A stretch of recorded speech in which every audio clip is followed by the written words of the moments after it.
David Rodriguez had always been the kind of guy who preferred fixing things to talking about them.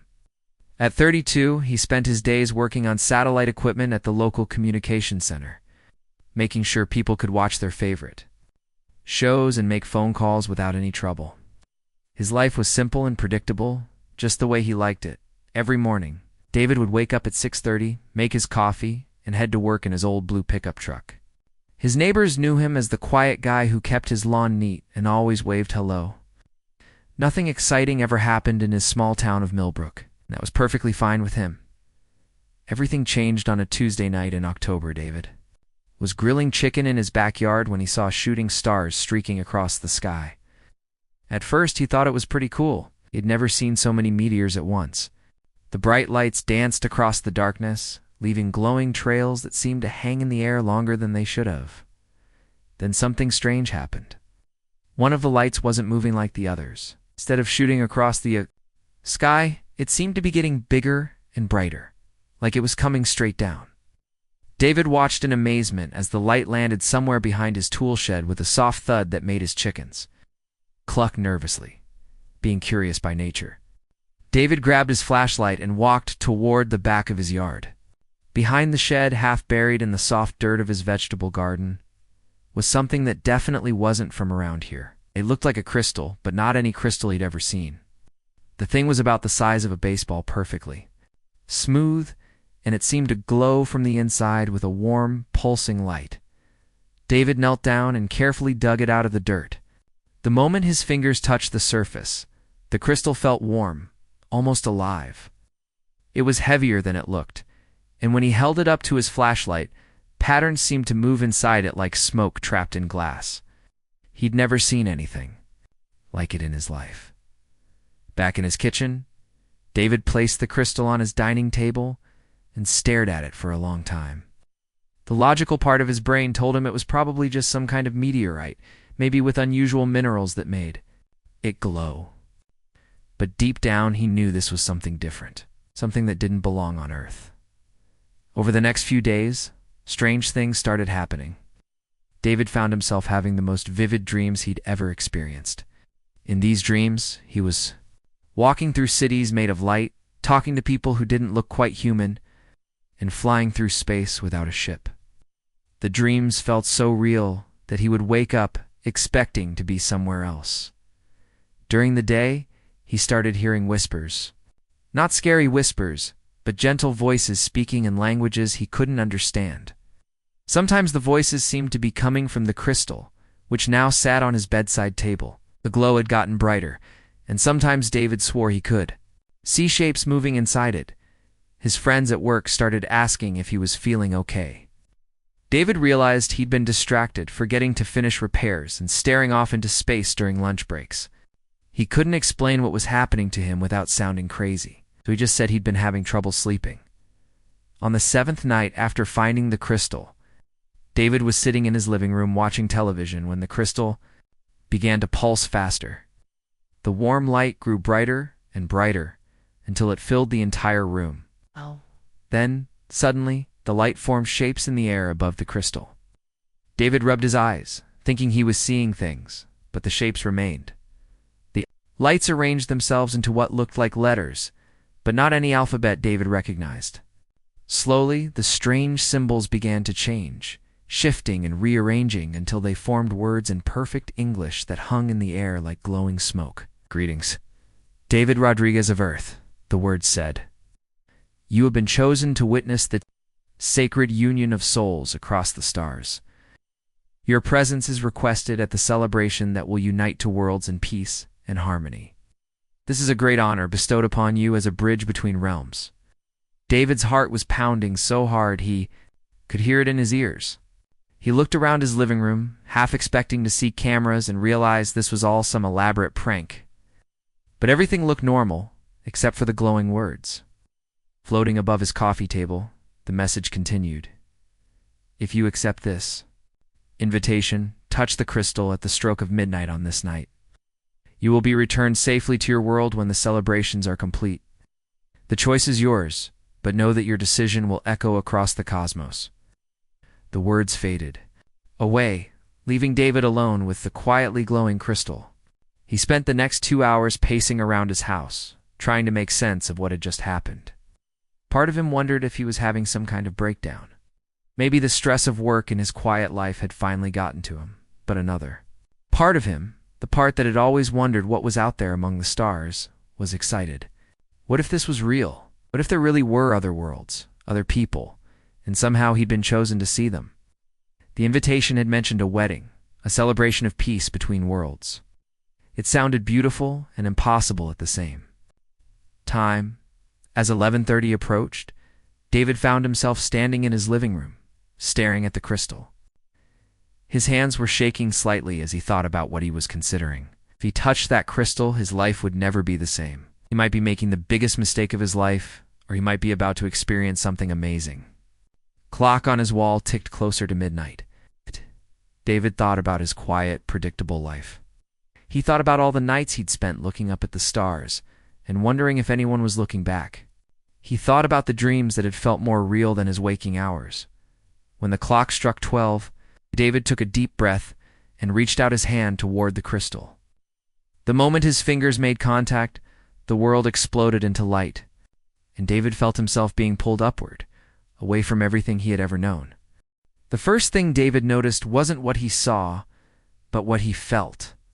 The air around him was different, lighter somehow, like breathing on top of a mountain, but without the thinness that made you gasp. His feet touched solid ground, and slowly, the blinding light that had surrounded him began to fade away. When his eyes adjusted, David's jaw dropped. He was standing on what looked like a platform made of pure crystal, but it wasn't cold like ice. Instead, it felt warm and alive under his feet, pulsing gently with the same rhythm as a heartbeat. Around him stretched a city that seemed to be built from dreams and starlight. Towers twisted up into the sky like frozen tornadoes, their surfaces shifting between colors David didn't even have names for. Some buildings seemed to be made of liquid, light that flowed upward instead of down. Others looked like they were grown rather than built, with organic curves and surfaces that breathed like living things. Above it all, 2 suns hung in a purple sky, casting everything in a warm, golden glow. David rubbed his eyes. Sure, he was still dreaming, but everything remained exactly the same. The sounds around him were unlike anything he'd ever heard. There was music in the air, but not the kind made by instruments. It was like the city itself was humming a gentle song that made him feel calm and welcome. That's when he saw his first alien. She was walking toward him across the crystal platform, and David's first thought was that she looked almost human, but not quite. She was tall and graceful, moving like she was floating just above the ground. Her skin had a pearlescent quality, like the inside of a seashell, and it seemed to shimmer and change color as she moved. Her hair flowed around her shoulders like it was underwater. Her eyes were the most beautiful thing David had ever seen. They looked like liquid starlight, deep and bright at the same time. "Welcome, David Rodriguez of Earth," she said, and her voice was like hearing music and words at the same time. "My name is Luna, and I am here to be your guide during your stay with us." David opened his mouth to speak, but only a squeak came out. He cleared his throat and tried again. "This is real, isn't it? I'm really not on Earth anymore." Luna smiled, and when she did, tiny points of light danced around her face like fireflies. "You are very far from your home world, yes. You are now on Celesta Prime, the capital world of our star system. We are honored that you accepted our invitation." As Luna led him away from the platform, David couldn't stop staring at everything around him. Beings of all shapes and sizes moved through the city. Some looked almost human like Luna, while others were completely different. He saw creatures that looked like they were made of living water, others that seemed to be pure energy contained in vaguely humanoid shapes, and some that floated through the air without any visible means of support. "Don't be afraid," Luna said, noticing his wide-eyed stare. "Everyone here is peaceful. We are all gathered for the same reason, to celebrate the union that will bring peace between the star systems of Andromeda and Centauri." They walked along paths that seemed to be made of compressed starlight. David's feet felt lighter with each step, and he realized gravity worked differently here. He could jump higher and move more easily than he ever could on Earth. "This wedding must be pretty important," he said, still trying to process everything. He was seeing more important than you can imagine, Luna replied. When the royal houses of two star systems unite, it creates bonds that prevent wars and bring prosperity to billions of worlds. This celebration has been planned for many cycles of our sons. As they walked deeper into the city, David saw preparations for what had to be the biggest party in the universe. Floating platforms carried decorations that looked like captured rainbows. Workers were hanging what appeared to be bottled lightning from the twisted towers. In the distance, he could see a massive amphitheater being prepared, with seating that seemed to extend up into the clouds themselves. "The gifts alone are worth seeing," Luna explained, as they passed a group of beings carefully carrying containers that glowed and hummed with energy. "That group there is carrying crystallized laughter from the comedy worlds of the Spiral Nebula. Over there, those containers hold the first rays of sunlight from a newly born star." David shook his head in amazement. "On Earth, people give toasters. And picture frames for weddings?" Luna looked puzzled. "What is a toaster?" Before David could explain, they were approached by a group of beings who looked like they were made of living gemstones. They moved with a musical chiming sound, and when they saw David, they all stopped and stared. Then, to his surprise, they all bowed slightly in his direction. "Why are they doing that?" David whispered to Luna. For the first time since he'd met her, Luna looked uncomfortable. "Your arrival was anticipated. There are old songs that speak of visitors from distant worlds who would come to witness great events." More beings stopped to look at David as they passed. Some bowed, others made gestures he didn't understand, and a few began whispering in languages that sounded like wind chimes and flowing water. David was starting to feel like a celebrity, but not in a good way. There was something about the way they looked at him that made him nervous. They reached a building that looked like it was carved from a single enormous pearl. Luna led him inside, where the walls glowed with soft, warm light. "These will be your quarters during the celebration," she said, showing him to a room that was more beautiful than any hotel suite he'd ever imagined. The bed looked like it was made of cloud and starlight, and there was a window that showed a view of the entire city spreading out below them. "The celebration begins tomorrow with the ceremony of shared dreams," Luna explained. "All the guests will participate in a joining of consciousness, so we can all experience the joy and love of the couple who will be wed." David sat down on the edge of the impossible bed, his head spinning with everything he was trying to understand. "Luna, can I ask you something?" I'm just a guy who fixes satellite equipment. Why would anyone want me at an alien wedding?" Luna was quiet for a long moment, looking out the window at the two suns beginning to set behind the crystal towers. Sometimes David of Earth, the universe, chooses people for reasons that only become clear later. Perhaps you were chosen simply because you have a kind heart and an open mind. Or perhaps, she trailed off, looking troubled. Perhaps what? Perhaps there are forces at work that are greater than any of us understand. Rest now, David. Tomorrow will bring answers to questions you haven't even thought to ask yet. After Luna left, David stood at his window looking out at the alien city. Lights were beginning to twinkle in the towers like earthly stars, and he could hear that strange music in the air again. He thought about his quiet life back in Millbrook, about his pickup truck and his vegetable garden and his job fixing things that people took for granted. Now, he was standing in a room made of pearl on a world orbiting two suns about to attend a wedding that would affect billions of lives across the galaxy. Somehow, everyone seemed to think his being there was important. Even though he couldn't figure out why, as the alien night settled over the Crystal City, David couldn't shake the feeling that Luna knew more than she was telling him. The way those beings had bowed to him, the way she'd looked troubled when he asked why he was chosen, there was definitely something going on that nobody had explained to him yet. But for now, all he could do was try to get some sleep and prepare for whatever tomorrow would bring in this impossible, beautiful world so far from home. David woke up to the sound of gentle chimes floating through his window. For a moment, he thought he was back in his bedroom in Millbrook, listening to his neighbor's wind chimes. Then he opened his eyes and saw the pearl walls glowing softly. around him, and everything came rushing back. He was really here, on an alien world, about to attend the most important wedding in the galaxy. Luna arrived just as he was figuring out how the strange shower worked. It didn't use water. Instead, warm light flowed over him, somehow leaving him perfectly clean and refreshed. She was wearing what looked like a dress made of flowing starlight, and her hair sparkled with tiny points of light that moved like living jewels. "Today the celebrations truly begin," she said, her musical voice filled with excitement. "Are you ready to experience something no human has ever witnessed before?" David nodded, though his stomach was doing nervous flips. "I think so, though I have to admit I still don't really understand what I'm supposed to do here. Just be yourself." "David, that is why you were chosen." They left the Pearl Building and joined a procession of beings heading toward the center of the city. David had thought he'd seen everything yesterday, but the wedding guests were even more amazing than he'd imagined.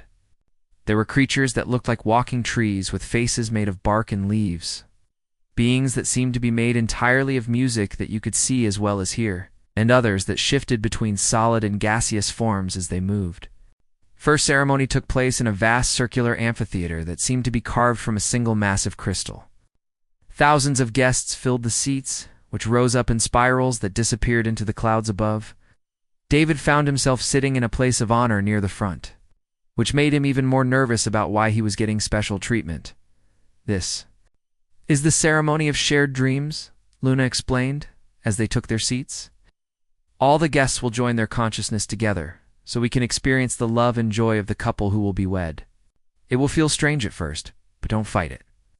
Let the connection happen naturally." A figure appeared in the center of the amphitheater, someone who looked like they were made of pure light.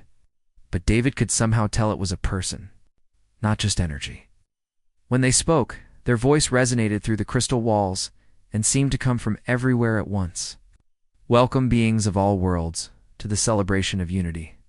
Let us join our hearts and minds as one, that we may share in the joy of love that transcends all boundaries." Suddenly, David felt a warm, tingling sensation spreading through his mind. It was like someone was gently touching his thoughts, but not in a scary way. He could feel the emotions of everyone around him, thousands of different beings all feeling the same sense of wonder and happiness. It was overwhelming and beautiful at the same time. Then the images began. David saw the couple who would be married, and his breath caught in his throat. The bride was the most beautiful being he had ever seen. She looked almost human, but there was something otherworldly about her that made her seem to glow from within. Her hair was silver like moonlight, and it moved around her shoulders like it was alive. Her eyes were deep blue, like looking into the ocean during a storm, and when she smiled, it felt like the sun coming out after rain. The groom was tall and noble-looking, with features that seemed to be carved from marble, but his eyes were kind and gentle. As David watched through the shared consciousness, he could feel the deep love between them, a connection that seemed to span across time and space. But something strange was happening. As the ceremony continued, David began to notice that some of the images in the shared dream weren't about the couple at all. They were about him. He saw himself standing in places he'd never been, talking to people he'd never met, and somehow playing an important role in events he didn't understand. The ceremony ended, and the tingling sensation faded from David's mind. He looked around, confused and a little shaken by what he'd experienced. Many of the other guests were looking at him with expressions he couldn't read. "That was intense," he said to Luna as they left the amphitheater. "The ceremony of shared dreams often reveals truths that individual minds cannot see alone," she replied, but she seemed troubled by something. The next ceremony was called the Dance of Stellar Winds. It took place on a platform that floated high above the city. The guests could see the stars even in the daylight. Beings from different worlds demonstrated their traditional dances, and David watched in amazement as some danced on air itself, while others created patterns of light with their movements. When it was time for Earth to be represented, David panicked. "I can't dance in front of all these people," he whispered to Luna. "I'll make a fool of myself." "You don't have to perform," she said gently. "Just move the way your heart tells you to move." Reluctantly, David stepped onto the platform. He felt Ridiculous at first, but then he remembered dancing at his cousin's wedding back home. The music had made him feel free and happy. He began to move, not worrying about how he looked, just letting the alien music flow through him. To his surprise, the crowd began to cheer. His simple human movements seemed to delight them, and soon other beings were trying to copy his dance steps. For the first time since arriving on this world, David felt like he belonged. After the dance, Luna led him to a quieter part of the city, where a garden filled with plants that glowed like tiny stars provided a peaceful place to rest. "David," she said, sitting beside him on a bench made of what looked like crystallized moonbeams, "there is something I must tell you." "I was wondering when someone would finally explain what's really going on," David said. "Those dreams during the ceremony, some of them were about me, weren't they?" Luna nodded, her expression serious. "The princess you saw in the shared dream, her name is Celestine, and she is the daughter of our king. The marriage tomorrow is supposed to unite to powerful star systems and bring peace to our galaxy." "That sounds like a good thing." "It is. But David, there are ancient prophecies that speak of a visitor from a distant world who would come at the time of the Great Union. The prophecies say this visitor would play a crucial role in the future of both our peoples." David felt a chill run down his spine. "What kind of role?" Before Luna could answer, a figure approached them through the glowing garden. It was Princess Celestine herself, and she was even more beautiful in person than she had been in the shared dream. When she spoke, her voice was like hearing silver bells mixed with the sound of wind through trees. "Hello, David of Earth," she said, and to his amazement she was speaking perfect English. "I have been learning your language for many months, hoping I would have the chance to speak with you when you arrived." "You knew I was coming?" David asked, his voice barely above a whisper. "I have been dreaming of you for most of my life," Celestine said, sitting on the other side of him. "In my dreams, we walked together through gardens on both your world and mine. I have seen your gentle heart and your courage even when you don't think you're being brave." David's head was spinning. "I don't understand. Why would you dream about me? I'm nobody special." Princess Celestine smiled, and when she did, the glowing plants around them seemed to shine brighter. "Sometimes the most special people are the ones who don't know how special they are." She reached out and gently touched his hand, and David felt a warm energy flow between them. It was like recognizing someone he'd known his whole life, even though they'd just met. "The wedding tomorrow," Celestine continued, "is not just about uniting two star systems, according to the ancient prophecies. It is about preparing for a greater union, one that will bridge the gap between your world and ours." David looked between Luna and Celestine, a terrible suspicion growing in his mind. "When you say greater union, what exactly do you mean?" Princess Celestine's eyes met his, and in them he saw a mixture of hope, fear, and something that might have been love. "I mean, David Rodriguez of Earth, that you were not brought here to be a guest at my wedding. You were brought here to be the groom." David felt like the air had been knocked out of his lungs. He stared at Princess Celestine, then at Luna, then back at Celestine, waiting for someone to tell him this was all a joke. But their serious expressions told him everything he needed to know. They weren't kidding. "I'm sorry, what did you just say?" David managed to croak out, his voice barely working. "You are here to marry me, David," Celestine said gently.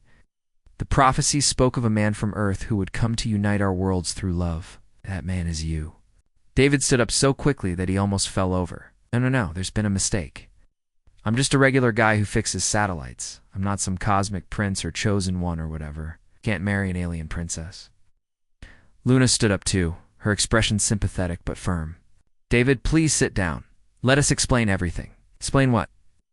"That you've basically kidnapped me to marry someone I just met 5 minutes ago." David started pacing back and forth between the glowing plants. "This is crazy. This is completely insane." "David," Celestine said softly, and something in her voice made him stop pacing and look at her. "I know this is overwhelming. I've had my entire life to prepare for this moment, and you've had 5 minutes. But please, listen to what we have to tell you." Against his better judgment, David sat back down. His hands were shaking, and his mind was racing with 1,000 different thoughts at once. Luna took a deep breath. "The prophecies are ancient, older than our civilization. They speak of a time when darkness would threaten to consume our galaxy, And the only way to stop it would be through the union of Earth and Celesta Prime? What kind of darkness? David asked, though he wasn't sure he wanted to know the answer. Celestine looked up at the stars beginning to appear in the purple sky. There is a force moving through space, destroying entire star systems. Call it the void. It consumes light, life, everything in its path. Our scientists estimate it will reach our worlds within the next few years. But what does that have to do with me getting married? The prophecies say that when someone from Earth joins with someone from our royal bloodline, their children will have abilities that neither of our species possesses alone, Luna explained. These children will be able to survive in the void and find a way to stop it. David rubbed his temples, feeling a headache coming on. So you're telling me that the fate of the galaxy depends on me having kids with a princess I just met? I know how it sounds, Celestine said. But David, the connection between us isn't just about prophecy. Haven't you felt it too? It's the recognition, the feeling that we've known each other before. David had to admit that he had felt something when she touched his hand, warmth and familiarity that didn't make logical sense. But that didn't mean he was ready to marry her. Even if all of this is true, he said, you can't just expect me to agree to this. I have a life back on Earth. I have a job, a house, friends. We're not asking you to give up your life, Luna said quickly. Our technology allows for travel between worlds. You could spend time on both planets. And what about her? David gestured toward Celestine. Doesn't she get a choice in this? She doesn't want to marry some random human either. Yes, Celestine smiled sadly. I told you, David, I've been dreaming of you my whole life. I've seen your kindness, your courage, your gentle heart. I've watched you help your neighbors, seen how you care for the small animals in your garden, witnessed your wonder at the beauty of the stars. I've been in love with you since I was a child, even though I'd never met you. David started to protest, then stopped. How could he argue with someone who claimed to have been dreaming about him for years? There's something else, Luna said hesitantly. The wedding ceremony was supposed to be tomorrow, but the prophecies say it must happen when the 3 moons of Celesta Prime align. That only occurs once every few years. When's the next alignment? David asked. Tomorrow night? David felt like the walls were closing in on him. So you're saying I have less than 24 hours to decide whether to marry someone I just met in order to save the galaxy? I'm afraid so, Celestine said softly. David stood up again and walked to the edge of the garden, looking out over the crystal city. The lights were twinkling like earthly stars, and he could hear that strange music in the air again. Part of him still couldn't believe any of this was real. What if I say no? He asked without turning around. Then you would be returned to Earth safely, just as we promised, Luna said. We would never force you to do something against your will. And the galaxy. We would find another way to fight the void, though the prophecies suggest there is no other way to truly stop it. David thought about all the people back on Earth who had no idea that their world might be in danger. He thought about his neighbors, his co-workers, everyone living their normal lives while cosmic forces threatened to destroy everything they'd ever known. Then he thought about Celestine, about the sadness in her beautiful eyes when she talked about the coming darkness. He thought about Luna and all the beings he'd met who had shown him nothing but kindness and hospitality. Can I have some time to think? He asked. Of course, Celestine said. But David, there's one more thing you should know. He turned to face her. The reason you were able to travel here, the reason the crystal responded to you, is because you already have some of the abilities the prophecies speak of. Your genetic structure is unique among humans. That's why you were chosen. What kind of abilities? Luna and Celestine exchanged glances. We're not entirely sure, Luna admitted. But your presence here has already begun to change things. The plants in this garden have never glowed as brightly as they do now. The crystal that brought you here has never responded to anyone the way it responded to you. David looked around at the glowing plants, which did seem to be shining more brightly since he'd arrived. So I'm some kind of alien hybrid? Not hybrid, Celestine said. More like a bridge between worlds. Someone who can connect different forms of life in ways that have never been possible before. As if to prove her point, one of the glowing plants began to extend a tendril toward David when it touched his hand. He felt a warm pulse of energy, and suddenly he could sense the plant's simple contentment. It's quiet happiness at being alive and growing in this beautiful garden. This is all too much, David said, pulling his hand away from the plant. I need to go back to my room and think. I understand, Celestine said, standing up. But David, before you go, I want you to know something. If you choose to marry me, it won't be just for duty or prophecy. I genuinely care for you, even though we've just met. And I believe that together, we could build something beautiful, something that goes beyond saving the galaxy. She reached out and took his hand again, and once more David felt that warm connection between them. I've seen glimpses of our future together in my dreams. We're happy, David. We have children who laugh and play in gardens on both our worlds. We grow old together, watching the stars and remembering how we met. David looked into her eyes and saw hope, fear, love, and a deep sadness all mixed together. Despite everything, despite how crazy this all was, he found himself believing her. I'll give you my answer tomorrow morning, he said finally, as Luna escorted him back to his room. David's mind was spinning with everything he'd learned. He was apparently some kind of genetically unique human who was destined to marry an alien princess to save the galaxy. It sounded like the plot of a bad science fiction movie, except it was really happening to him that night. As he lay in his impossible bed looking out at the alien stars, David thought about his quiet life back on Earth. Then he thought about Celestine's dreams of their future together, about the coming darkness that threatened both their worlds, and about the choice that would change everything forever. David barely slept that night. Every time he closed his eyes, he saw images of the void-consuming star systems. And then he'd see Celestine's hopeful face, and then he'd think about his quiet life back in Millbrook. His mind kept going in circles, trying to make sense of an impossible decision. When the first rays of the twin suns began to shine through his window, David was already awake, sitting on the edge of his bed and staring at his hands. Were these really the hands of someone who could help save the galaxy? They looked so ordinary, so human. A soft knock at his door interrupted his thoughts. David, was Celestine's musical voice. May I come in? Yeah, come in, he said, not trusting himself to stand up. Celestine entered wearing a simple dress that seemed to be woven from moonbeams. Even in the early morning light, she was breathtakingly beautiful. But it was the worried expression on her face that made David's heart ache. I couldn't sleep either, she said, sitting beside him on the bed. I kept thinking about how unfair this all is to you. You didn't ask for any of this. No, I didn't, David admitted. But then again, I bet you didn't ask to have your whole life planned out by ancient prophecies either. Celestine smiled sadly. You're right. Sometimes I wonder what it would be like to make choices just for myself, not because of what some old predictions say I should do. They sat in comfortable silence for a moment, watching the alien sunrise paint the crystal city in shades of gold and pink. Celestine, David said finally, if there were no prophecies, no void threatening the galaxy, no pressure from anyone else, would you still want to marry me? She turned to look at him, her blue eyes serious. David, I've been in love with the idea of you since I was a little girl. But now that I've actually met you, talked with you, seen your kindness and your humor, ... Yes, even if there were no prophecies, I would want to know you better. I would want to see where this connection between us could lead. But marriage, it's a pretty big step.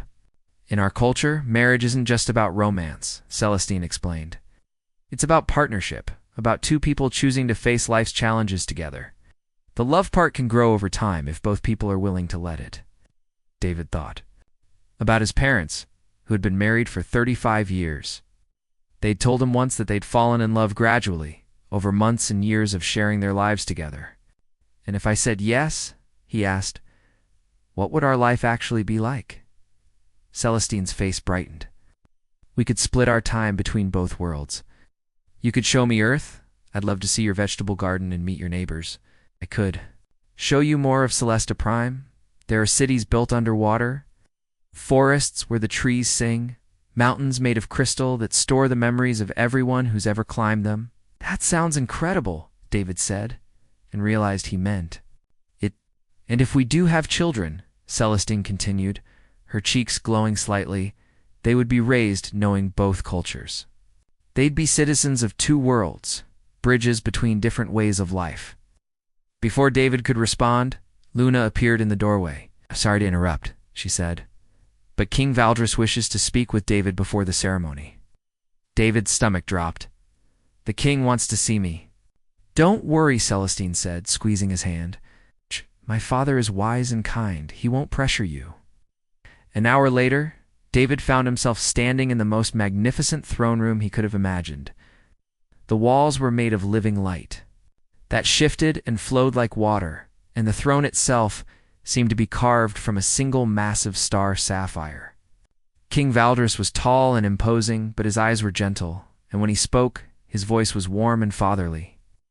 "David of Earth," the king said, "I know this situation must seem overwhelming to you." "That's putting it mildly, Your Majesty." David replied, then worried that he'd been too informal, but the king just smiled.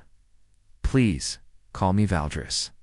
We may soon be family, after all." He stood up from his throne and walked over to a window that showed the entire city spread out below.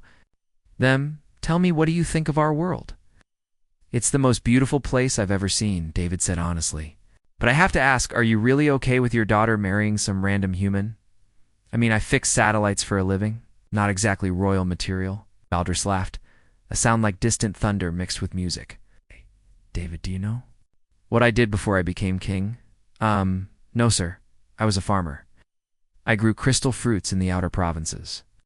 I became king because I married the previous king's daughter, who chose me over dozens of noble suitors because she said I had an honest heart and dirty fingernails." David looked down at his own hands, which were indeed stained from years of working with tools and equipment. "The point is," Valdris continued, "royalty isn't about bloodlines or titles. It's about service, about putting the needs of others before your own. From what Celestine has told me, you've been doing that your whole life. I just try to help people when I can." "Exactly. It's what a true king does." Valdris placed a hand on David's shoulder. "But I didn't ask you here to convince you to marry my daughter. I asked you here to tell you that whatever you decide, you have my blessing. If you choose to return to Earth, you'll always be welcome here as a friend. And if you choose to stay, then I'd be getting a son-in-law, and Earth would be getting a protector." David felt tears prick at his eyes. He'd been so worried about everyone else's expectations that he'd forgotten to think about what he actually wanted. "I ask you something. Valdris, do you really believe the prophecies about the void and everything?" The king's expression grew serious. "Our astronomers have detected the void moving through the Andromeda sector. It's real, David, and it's coming, whether the prophecies about you are true. Well, that remains to be seen. But I do know that you've already brought something special to our world. My daughter hasn't smiled as much in years as she has since you arrived." When David returned to the garden where he'd first learned the truth, he found Celestine waiting for him among the glowing plants. She was holding a small crystal that pulsed with warm light. "This is a memory crystal," she explained.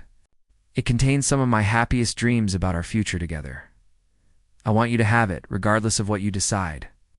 David took the crystal, and immediately he was flooded with images. He saw himself and Celestine walking hand in hand through his vegetable garden on Earth, with small children who had his dark hair and her luminous eyes running ahead of them.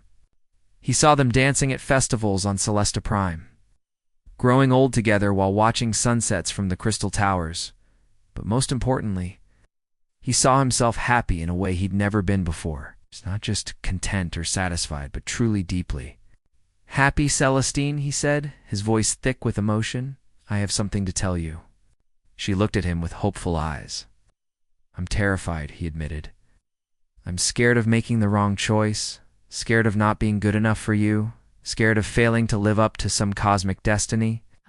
But I'm also scared of walking away from something that could be amazing." And David took her hands in his. "And I've realized that the scariest thing of all would be spending the rest of my life wondering what if. So yes, Celestine of Celesta Prime, I'll marry you." Her face lit up like the twin suns, and when she kissed him, David felt that warm energy flow between them again, stronger than ever before. The wedding ceremony that evening was unlike anything David could have imagined. Representatives from hundreds of worlds gathered in the crystal amphitheater, and when he and Celestine exchanged vows under the light of the three aligned moons, the entire city seemed to glow brighter, as they promised to love and protect each other in there too. Worlds, David felt something change inside him. It was like a door opening in his mind, revealing abilities he'd never known he possessed. He could sense the life force of every being in the amphitheater, could feel the pulse of the planet beneath his feet, could even perceive the distant threat of the void and know, somehow, that together he and Celestine would find a way to stop it. 6 months later, David stood in his backyard in Millbrook, showing Celestine how to plant tomatoes. She was fascinated by earth gardening, and her presence made his vegetable plants grow faster and stronger than they ever had before. "The children will love this garden," she said, placing her hand over her still flat stomach. "Children, plural?" David asked, grinning. "The crystal showed me twins," she said, smiling back at him. "Ow! Boy and a girl, with your stubborn streak and my ability to make plants grow." As they worked together in the earth under the familiar stars of his home world, David thought about how strange and wonderful his life had become. He was married to an alien princess, expecting children who might save the galaxy, and spending his days traveling between two worlds. But most importantly, he was happy. Not because of prophecies or cosmic destiny, but because he'd found someone who understood him completely, someone who made him want to be the best version of himself. When the Void finally reached their sector of the galaxy 2 years later, David and Celestine were ready.